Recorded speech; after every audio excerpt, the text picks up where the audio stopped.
ฮู้ได้หลายลีหลอบมีทุกคนเลยป้ามีแต่ซีนหมูป่าคักๆเลยดีเนาะมีแต่ซีนแห้งรอบนี้ทุกคนอ๋อทุกคนนี่มีครบเอาแล้วมาก็สิเอาไปเลยนี่เช่บึกแน่นี่โอ้ยเลือกตาทุกคน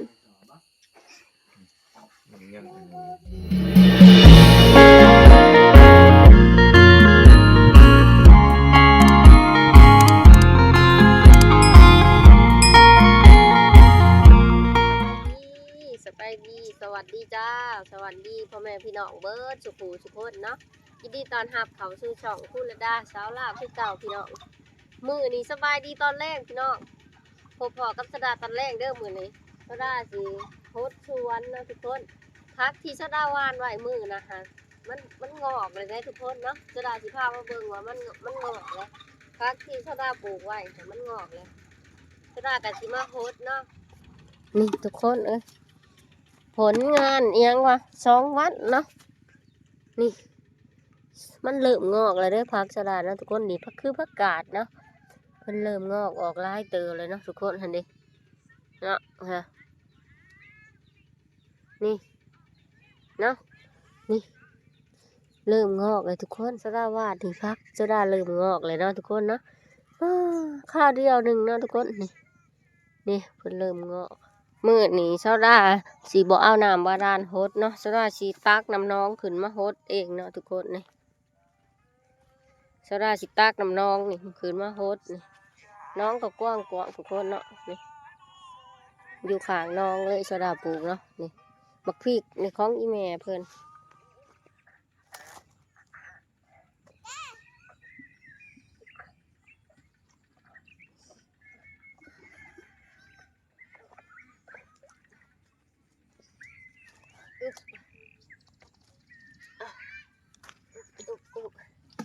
เอาคือเยอะกัน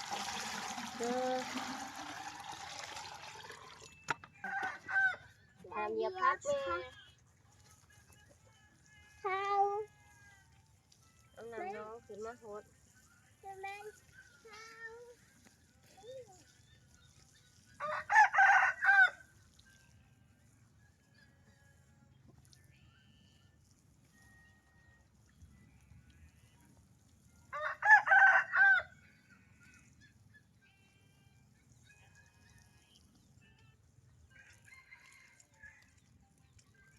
พี่น้อง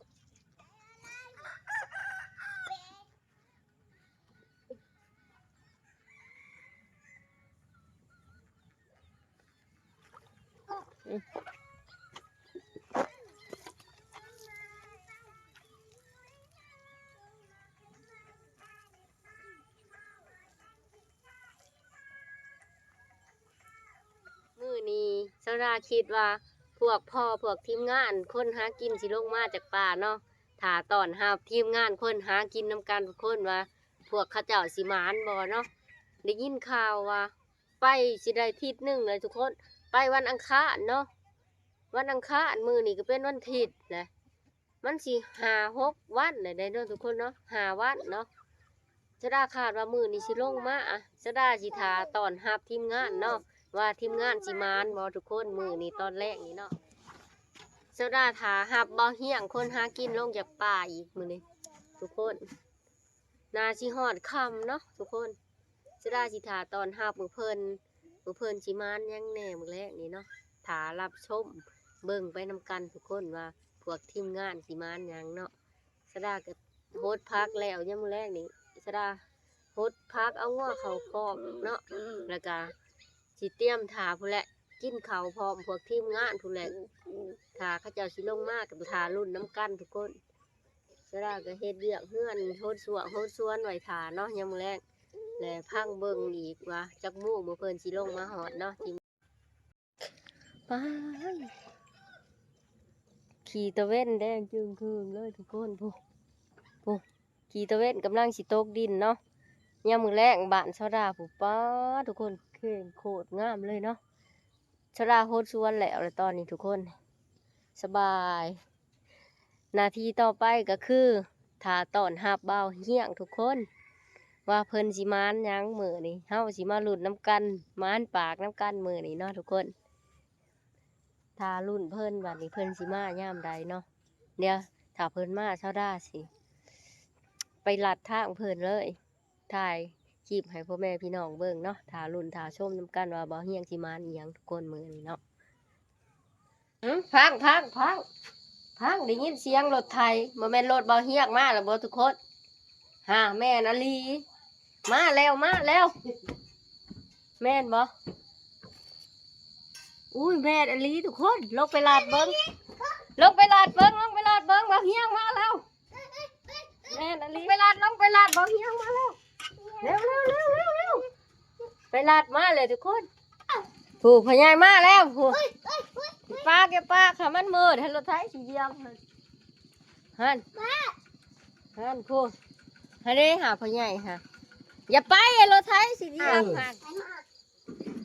เบาเฮียงเบาตอบพญายจอยมาหอดแล้ว ทีมงานคนหากินมานบ่อยู่โอ้มานน่ะมือนี่เนาะโอ้คักอีกเลยซะมานปากอีกแล้วเขาจอยมานอีกแล้วเนาะฮะมานอีกแล้วเนาะ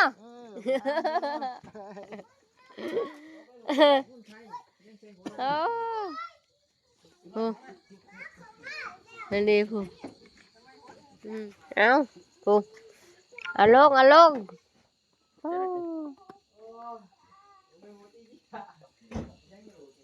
เป็นจะไรม่วนมานนอกรอบนี้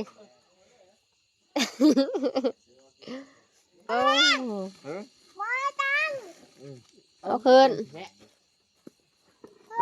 โอ้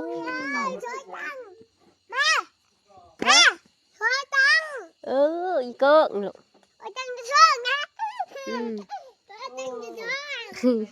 แบกซีนหมูป่าขึ้นร้านกันขึ้นไปมันเห็นแล้วปะเถาจอยเราก็มานคือรอบเลยปะเถาจอยมานเลยทุกคนเลยมาน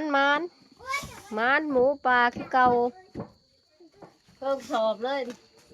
กินหมูปลาโคตรกินหมูทั้งปลาบาดปลาโถเบิ้งเบาปลาทุกคนมาใกล้ๆเบิ้งปู้ได้หลายลีหลอบมีทุกคนเลยป้ามีแต่ซีนหมูป่าขากเลยดีเนาะมีแต่ซีนแหงหลอบมีทุกคนนี่มีป้ากับมีป้าขากแล้วเอาออกย่างไหมบ่รู้ว่าแนวใด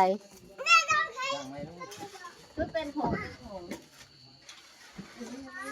ปลาแมวมีเท่านี้มีลายพี่น้องบันมีเบิดจะมาเสียงเลย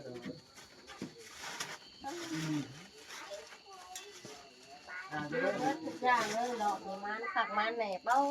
มันขักมันแหน่โอ้ยผูกฟังมันเทิงลูกเทิงปลาดิกระนุกนี่มันอันนี้รอหลอดหนึ่งผูกโอ้คนโอ้คนหัวหมูง่ายกันลีเนาะทำที่เก่งบ้านยังเปียกเปิดโอ้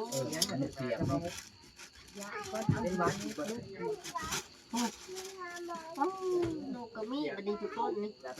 มีเบิดอย่างเลยหลอดนี่มานแห้ง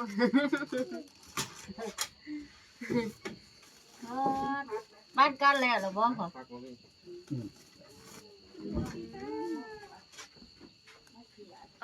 ทุกคนนี่มีขบแล้วมาก็สิเอาไปเลยดิเช่บึกแน่นี่โอ้ยบึกแน่นี่ผู้ร้ายลีเหรออันนี้สินชั้นอย่างเดียวเลยทุกคนนี่เนาะเป็นหมัดเลยดิมาเด้อพี่น้องเอ้ยมากินน้ำกันกินฮอดพี่เอฟซีเด้เนาะอยากน้ำนี่มาเด้อมากินเด้อ พูโอ้หลายลีทุกคนเลยพูนี่ก็นกนะทุกคนนี่มานหลายอย่างเลยพูโอ้รอบนี้ถึงหมูก็2 โตนกหนูอีกป้าผู้ยังมันอันนี้ขามันหนังหัวกับหนังขามันป้าทุกหลายลีทุกคนนี่อีกสอบหนึงอีกสอบอีหยังฉันนี่ของไผตัวนี้บักพอโอ้ยหิวข้าวมาหอดเฮือนเบื่อหมูป่าได้กินหมูเขียดเนาะแซ่บบ่หมูเขียดคอยได้หันไปหา บอกพอคิดว่าจะซื้อเอาเลย ว้ายขอยไปโลกขวดเขียดซะไอ้ เอารถมาครอบก็บอกให้ นกนี่เปียกบ่นกนี่พอ แต่เรื่องยังมาครอบ บ่พอ ตัวเปียกก็มีตัวแห้ง ย่างนกไว้ก่อนพี่น้องนกเปียกเอาหิงให้นกหิงตัวได้เลย หาแล้ว โอ้ย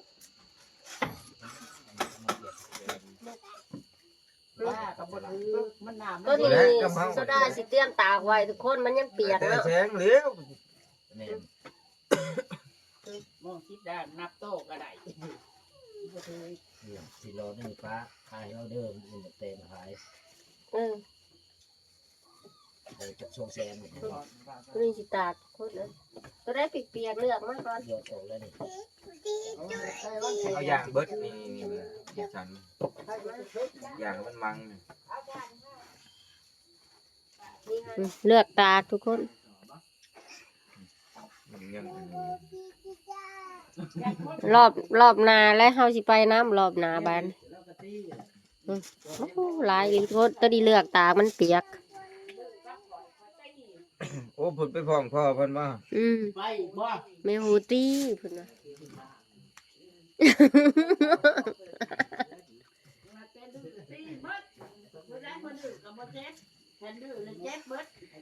วันยังมื้อนี้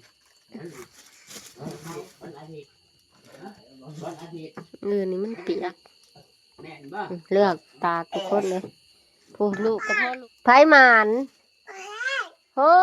บ่แห้งโอ้โอ้เอาเว้าสบายดี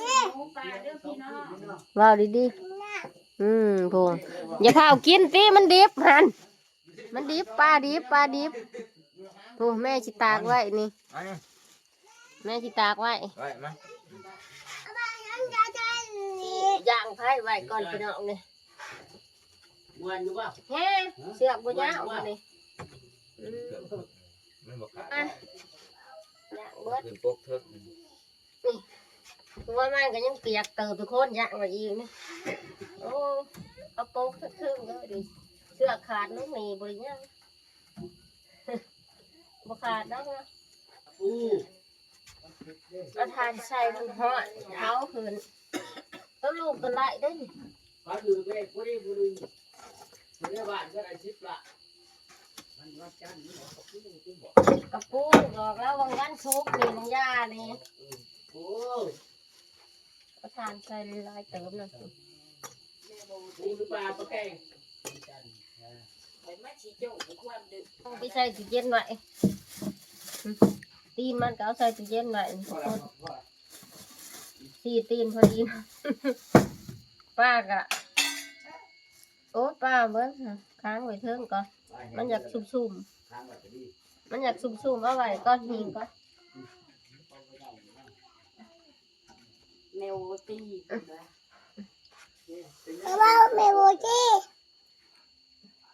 ได้กระตั้งแต่แมวตี โผดเนาะ ได้นะกู แม่งูตีแต่ลูกแต่หลานเอาใส่ตู้เย็นไว้นั่งก่อน อีนั่นกระเตือนกับเมฆอีน่ากูได้ถ่ายกับเมฆอีน่าตายเมฆอีน่า โอ้นางแห้งเลย กูได้ถ่ายกับมิจวันเมฆอีน่าไหวได้ที่ดอก แยกไว้ตั้งหากระดูกกระดีกมันนางแยกไว้แต่นางนี่ เสี สิ ย คน ในไพ่กับมิจเมฆอีน่า มันจังบัดย่ามเอาออกมากินมันหากินง่ายเนาะก็ได้แยกก่อนนี่ป้าเดี๋ยวนี้ฮะ มันหยวกเอาไปต้ม นี่นางมันแมว ที่เขาบ่ทำมาบ้านให้เขา เก็บกระดูกแบบนี้ทุกคน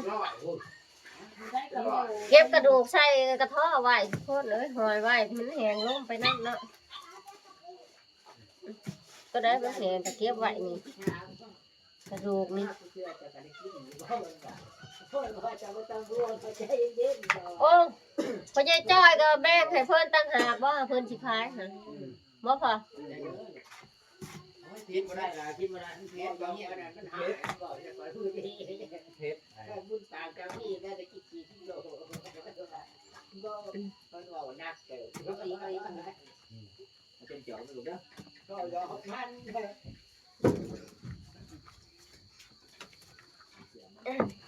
นี่ตัวเปียกมันก็แม่งหลายเติบอยู่ แม่เก็บเพิ่นเลย แม่งเหลือไปกินบ่ก็ได้มันบ่แห้งก็สิเอาเข้าตู้เย็นไว้แน่ โอกาสมัน กูขีดยาบ่ยิ่งกูขีดเลยก็จะพูดออกปากสิ ใส่ก่อนจ้ะตัวบูเทียบน ตุดแม่งเห็บจับมาแล้วแม่งเห็บหรือแม่งเหลือม มันเห็บ เออดูกดไปเห็บกินบ่เฮียผู้คือสิบ่ฮู้เมื่อจนเป็นเวิ้งผู้ย้ำออกย่านี่แม่งเห็บจับมาหอดเฮือนผู้นี่ผู้ เด็ดมัน ผู้ทุกคนโตเฮาอีหยังนี่เบิ่งแน่แม่งเห็บกินบาดนี่ตายเจ็บแห้งบ่เบิ่งหาเลือดออกหลายบ่ผู้จนเป็นเวิ้งมันกินโอ้ บักเห็บกินมาแต่ผู้อันนี้แมงแมวปลาเดี๋ยวขาตู้เย็นไปเบิดซุ่มนี่จะได้สิจีกินปีนกินเบิ่งก่อนคนนี่ เสียงไหนนั่นเดินเท่านี้ บ้านมีเดียวเด็ดนะโอ้ มันนั่นดึงแขนเขาไปว่าเดี๋ยวนั้นว่าต้องห่วงว่ามีอยู่เขาอ่ะ ลองจีกินคนตัวได้มันสีแฉบนี่โอ้ยคักแล้วนี่ เป็นการกระจายบ่เดี๋ยวว่ามา ดิฉันนี่นั่งกระดัง หางมันทุกคน ซื้อกบเช้าพันมื้อละ หางอีหยังหางน้อยๆนี่พอกินหางเห็นจีหางอีมันหลายกว่าเก่าเนาะหมูก็ได้2 ตัวนกเห็นอิหยังไก่ได้เบิดทุกคนนี่ทั้งได้เบิดทุกอย่างทั้งนกทั้งหนูเห็นเป็ดไก่ได้มานขนาดเรานี่มันบ่แหงก็ได้คนเอาจัดสลากจัดเตรียมย่างต่อเนาะนี่มื้ออื่นเช้าจังสิได้เก็บเมียนโอ้ยกระทอดเครื่องกระเทาะเลยทุกคนนี่เก็บไว้ในกระสอบกับแม่นของปตจอยนี่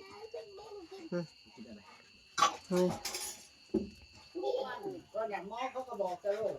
ถ้าเขาย่อมเขาก็บอก มันจะแทงกับมันแล้วมาบ่ก็บ่มากันน้องมันแน่มันก็นี่ทางออกมันก็นี่อยู่ บ่เช้า นี่ นี่ นะ ก็ เป็ดจ้ะนี่นะเที่ยวคอยแล้วนี่มาเที่ยวกันในดอกก็เขามาหา น้ำมันจวดๆเลยทุกคนเห็นลายกับบุญยากเลยทุกคนเนาะกินเลยเลยอ่ะทุกคนกินน้ำกันแซ่บๆมาเลย บ่คนมาป่วย ชีนเทนนี่ชีนหมูป่า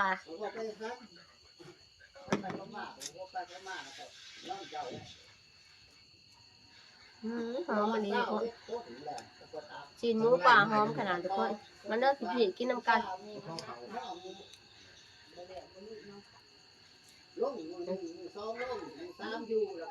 อร่อยแซ่บทุกคน เป็นเนื้อมาเข้าเขา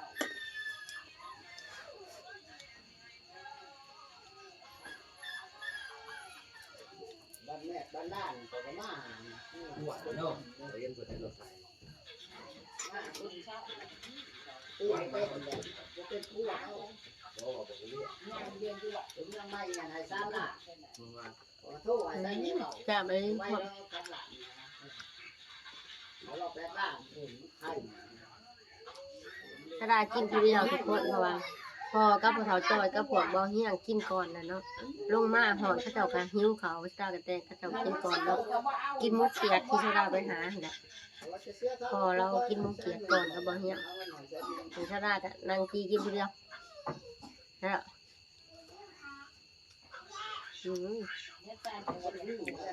สีหมูป่าหอมหอมทุกคน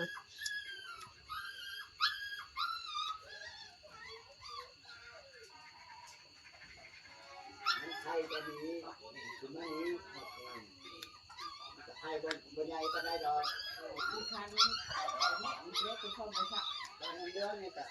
เพื่อเล็กแล้วนะเพื่อเล็กแล้วมา มีคนขอคุณพระอีกว่าพระ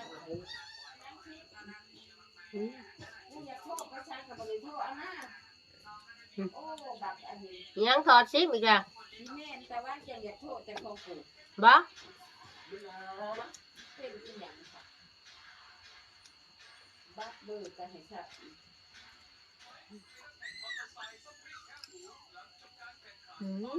หอมก่อนไปเลยทุกคนเสียงอีเห็น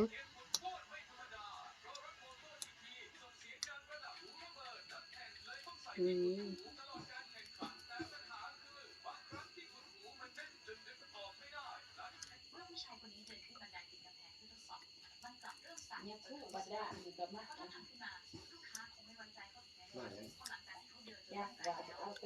ไฟจะไข่อะไอ้น้อยเราคือว่าอารมณ์ดีโก้มากเนี่ยมันว่าหนักเป็นคู่ค่ะ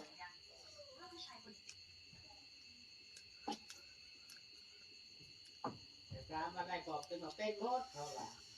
แกชุบใช้กรอบได้กับลูกแกหาอันนี้ว่าถึงวีซ่า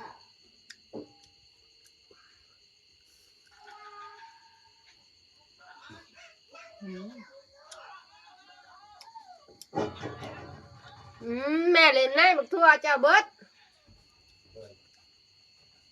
โอ้ย ไอ้โลก เขามาเห็ดแต่ซัก อีโมกหรือพาย เอาหอก ฮะจี้กล้วยละบาดเลย กินแต่นังละนังเพราะฉะนั้น จี้กล้วยกิน เบื่อหมูป่าเฮ้ย ที่เพื่อนไม่ลุกนะ ป่าแห้งบ่มาจี้กล้วยกินบัด มั นี้ นบ่อยาก บ่เฮีย บักเฮ็บกินจนมาหอนเฮือนก็ยังบ่ฮู้มื้อทุกคน2อันสดาก็กินอิ่มแล้วตอนนี้เนาะสดาก็สิขอปิดคลิปไว้ส่ำนี้เนาะทุกคน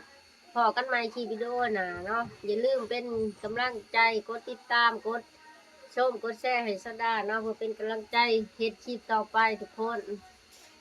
รอลุ้นน้ำกันเทื่อหน้าสดาสิได้ไปป่าน้ำบ่เฮียง นี่ก็อยากไปป่าแห้งๆขาเขาเจ้าไปอีกเนาะรอบหน้าสดาขึ้นไปแน่นอนป่าทุกคนอย่าลืมกดติดตามเด้อถ้าเบิ่งคลิป